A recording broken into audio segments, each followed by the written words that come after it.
Okay, so to get the camera movement happening, it's actually quite simple. So where we left off is when we play the game, our ball moves forward. We can move left and right with the controls, the keyboard, and we can also do it on our mobile. But the camera doesn't actually follow the player. Now this is obviously a problem. So there are a few ways we can handle this. We could actually just drag the player. Drag the camera and nest it within the player. And we press play. And it does something similar to that. And of course, we could combat that with code, or just make it. You do some other stuff, but we're not going to do that. So I'm just going to unnest it. We could go to Window. We could go to Package Manager, and we could actually click on All, and we could download a package that might even be included in your version of Unity if you're watching this in the future, called Cinema Machine. Cinema Machine used to be a paid asset on the asset store, but now it is free for all Unity developers because Unity has bought out the program because it was such a good plugin. It is the bee's knees. If you want to make a camera for a 3D game like God of War, Cinema Machine. If you want to make a game like Mario and you need a camera for just a simple 2D game like that, Cinema Machine. If you want a camera for a game like Gears of War where it shakes or it looks really awesome or has some really cool cutscenes, Cinema Machine. It is extremely impressive and also extremely free, which is sweet. We could install that and if we wanted to, but for what we're doing, I don't actually think we need this much like grunt. This is like putting a V8 engine on a, say, tricycle.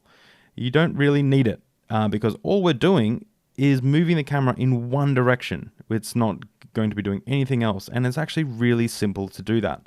So we're going to do things the old-fashioned way because I think it'll also show some really cool, some really basic coding techniques that may help you understand things a little bit better. So we're going to go over to our scripts folder. We're going to right-click. We're going to create a new C# script, and we're going to call this camera follow. We're going to open up this. So there's a few things we need. The first thing we need is we need to tell the script what we're trying to follow. So we're actually trying to follow the player. And how do we know where the player is? Well, we know where the player is from the player's transform position. So right now it's at 0, 0, negative 41, 45.1, right? So we need to get that information. So we need a variable that can help us find that information. So we can just write public game object. So we're creating a game object variable. And I'm just going to call this player. We don't need a start method, so we can just get rid of this. Don't even need this line of code here. It's just a comment. Make our code extra lean. And we're going to change update to late update, which I find works a little bit better for things like cameras.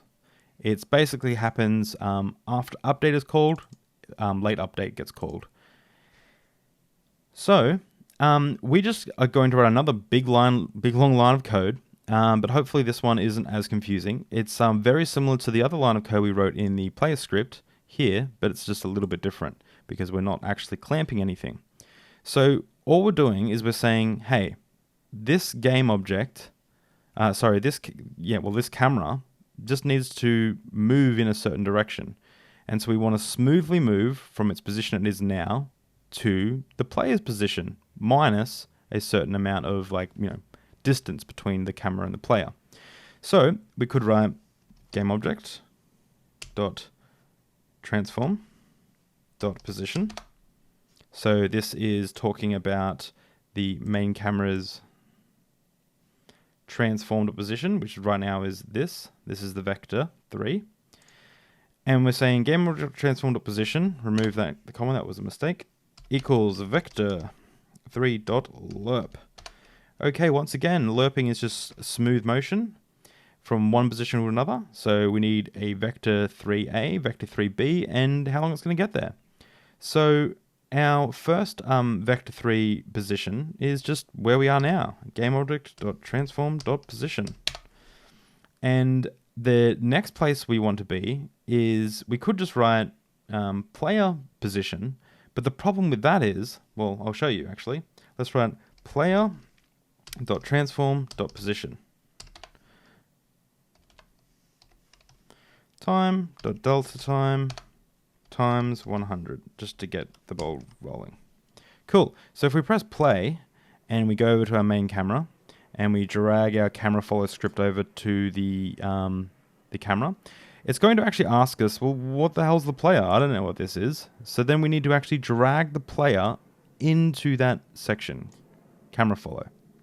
So now the script knows what the player game object is, and it's saying, hey, make my position, lerp it, so smoothly move from my position to the player's position, and do it at time.delta time times 10. Times 100, sorry. So let's see what happens. Press play. Oh, that's interesting. What's going on here? Okay, if we pause it and we zoom in, you'll see that our player is here, all fine, and our camera is actually right in the middle of the player, because we've just lerped to the exact middle of the sphere. So things aren't working out exactly how we wanted them. So what we actually need to do is we need to create a bit of a buffer zone between the player and the camera. So how do we do that? Let's go back over to our script, and we're going to delete all this up to the vector3.lerp, open parentheses, and we're going to say GameObject.transform.position. So this is where we want to lerp from, and we want to lerp to a new vector3. And the new vector3 will equal 0 on the x-axis. The y-axis will be GameObject.transform.position.y. So basically, don't worry about changing anything for our height, for the camera height. Don't worry about changing the camera height. Just keep it what it is. And the last one is player.GameObject.transform.position.z. And here's the tricky bit, minus 10. That's a pretty good distance, right? Well, I think so. So basically what that means is, we'll just finish this line of code actually, and then put a comma there and write time.delta time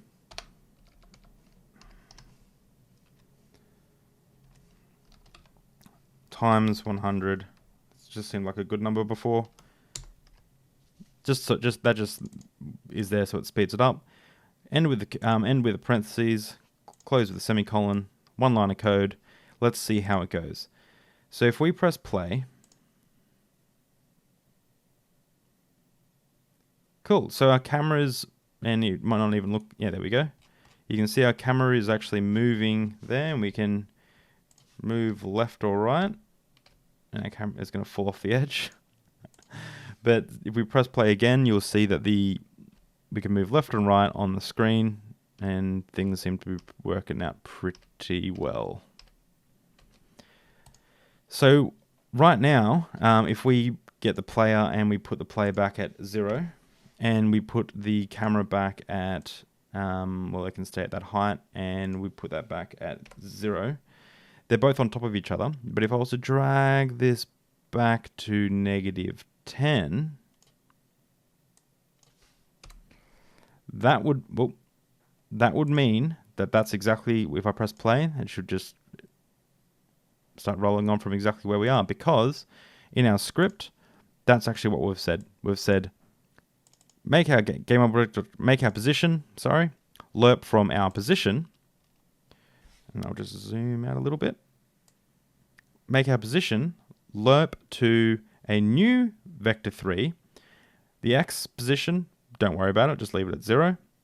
The y position, don't worry about it, leave it at the default of whatever the camera's position is. And our z position, leave it at the player's position, but -10. So if I made this 15, it'd obviously go back further. If I made it 5, it'd go back further, and do that at a rate of time.time times 100. Awesome. So now we have a working game, in the fact that a working movement system in that our player can move left and right and continue on, and he won't go off the screen. Obviously, if he's falling down now, and the camera will follow him or her. So in the next video, we'll do a little bit of a test.